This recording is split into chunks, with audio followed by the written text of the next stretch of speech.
Today I'm going to show you on a Club Car Precedent where to find the sticker with the serial number on it.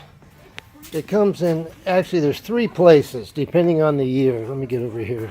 Usually the first place to look is inside the passenger side glove compartment on the right side. Usually there's a sticker there. Again, depending on the year. The newer ones now have the sticker down here. Man, it feels like it's there. It's just painted over. I think it is. Okay. Down there on the leg. Both passenger side.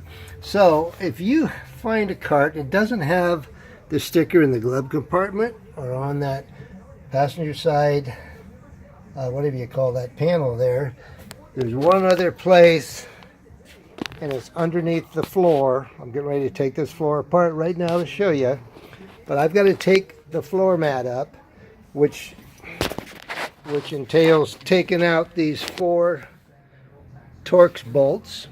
They're T40. I'm going to pull those 4 out. Then I'm going to pull that floor mat up and show you. Okay, I just pulled the floor mat out. There it is laying there. Underneath the floor mat, there's a pedal assembly.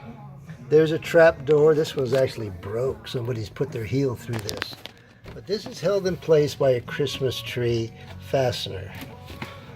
All I do is put my finger in this hole and pull up, and it comes out. There's the fastener.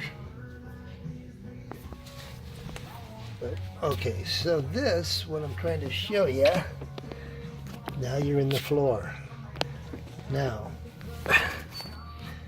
this is the brake. Remember the brake? I've shot a video on how to adjust the brakes by measuring 2 inches from the top of this to the bottom of this, or top of this, 2 inches. Anyway, get down there. There is what we're looking for. See that label down there? It's on the inside of that rail. And this thing's telling you pH 1147. That means this is a 2011, built the 47th week of 11. Now, we could have jacked this up, got a flashlight, and my camera probably got this from the bottom. But that's where they put them. And on the newer Precedents, that is covered. You have to go in this way. You cannot get to that from the bottom. So anyway, just wanted to show you that.